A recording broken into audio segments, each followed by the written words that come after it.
이번 시간에는 우리 디스크 조각 모음에 대해서 같이 한번 살펴보도록 하겠습니다. 디스크 조각 모음이요. 디스크 조각 모음이 뭐냐?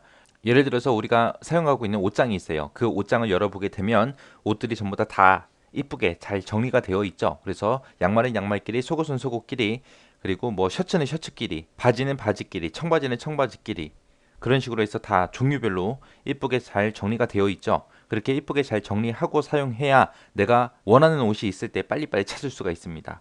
근데 그 옷장을 사용할 때 이제 빨래를 했어요. 그러면 이것저것 막 섞여 있겠죠. 그 옷들을 전부 다 걷어서 그냥 옷장에다 무조건 그냥 계속해서 집어넣는 거예요. 집어넣고 집어넣고 집어넣다 보면은 종류 구분이 아예 없어지죠. 그 상태에서 내가 원하는 거 찾겠다 그러면 찾기가 힘들겠죠. 다 뒤져봐야 되니까. 그죠? 그렇게 옷들이 여기저기 분산되어 있는 걸 보고 우리가 단편화라고 해요. 그리고 우리가 옷장 정리하는 걸 보고 디스크 조각몸이라고 그렇게 부르는 거예요. 자, 여기 보면 단편화라는 말이 나오는데 단편화가 뭐냐면은 여기저기 분산돼서 저장된 그런 파일들을 보고 우리가 단편화라고 해요. 하나의 파일이 하나의 공간에 들어있으면 참 좋겠죠. 그럼 빨리빨리 파일을 데려가서 실행을 시킬 수 있는데 여기저기 막 분산되어 있으니까 그것들 다 모아야 돼요. 그만큼 이제 시간이 더 오래 걸리는 거죠. 여기저기 분산돼서 파일들이 저장된 걸 보고 단편화라 그러고요. 이 단편화는 그러면 안 좋은 거잖아요. 그죠? 이런 단편화를 제거해 주는 게 우리 디스크 조각 모음이에요. 해서 이런 여기저기 흩어져 있는 이런 파일들을 연속된 공간에다가 최적화시켜서 정리해 주는 게 우리 디스크 조각 모음이에요. 해서 이 디스크 조각 모음을 하게 되면 뭐가 좋아지냐? 접근 속도가 향상이 돼요. 사용자가 어떤 파일을 쓰고자 할 때 그거를 빨리빨리 찾아서 빨리빨리 실행해 준다는 그런 얘기예요. 그래서 이 디스크 조각 모음을 실행시키는 방법은 시작 버튼 누르고요. 모든 프로그램의 보조 프로그램 시스템 도구에 들어가게 되면 디스크 조각 모음이 있습니다. 여기서 이제 실행을 해주면 돼요. 이 디스크 조각 모음은 접근 속도를 향상시키기 위한 거예요. 자, 얘가 가장 중요한 말이요. 자, 디스크 용량과는 관계가 있다 없다? 아무런 관계가 없더라. 우리가 옷장에서 옷 정리를 잘한다고 해서 옷장이 더 커지진 않잖아요. 그죠? 그거랑 똑같다고 생각하시면 돼요.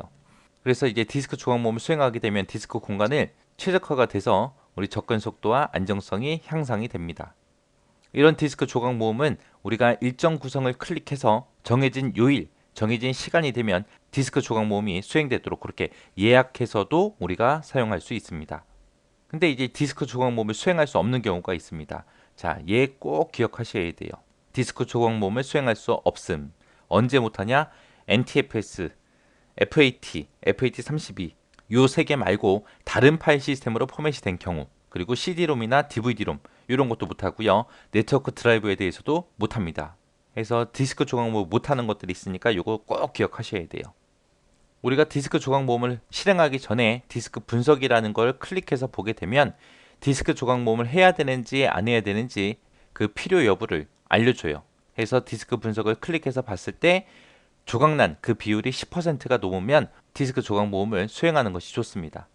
그리고 효율적으로 디스크 조각 모음을 하겠다라고 했을 때는 우리가 디스크 조각 모음을 하면서 다른 작업을 할 수 있거든요. 근데 다른 작업을 안 하는 게 좋습니다. 그래서 모든 작업을 중지하고 효율적으로 디스크 조각 모음을 수행할 수 있어요. 그래서 디스크 조각 모음이 실행될 때는 화면 보기도 해제해 주는 게 좋고요. 그리고 전원 모드 이것도 해제하는 게 좋습니다. 자, 이게 디스크 조각 모음 들어간 거예요. 여기에 보게 되면 이제 조각이 몇 퍼센트 났다라고 그렇게 조각화 비율도 여기서 알려줘요. 여기서 이제 조각화 비율이 10%가 넘으면 우리가 디스크 조각 모음을 하는 게 좋아요. 그리고 여기 일정 구성에 들어가게 되면 이제 예약 같은 것들 우리가 설정할 수가 있습니다. 그래서 주기는 어떻게 할 건지, 무슨 요일 날 할 건지, 시간은 언제 할 건지, 어떤 디스크를 대상으로 할 건지 이런 것들을 우리가 선택해서 예약할 수 있습니다. 그래서 시험 문제 이제 단편화다라고 그런 말이 보이면 무조건 디스크 조각 모음이 정답이고요. 그리고 얘는 속도 향상시키는 게 목적이에요.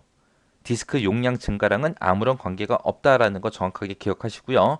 그리고 디스크 조각 모음을 언제 못하는지 할 수 없을 때가 있었잖아요. 그죠? 그거 정확하게 기억하시기 바랍니다.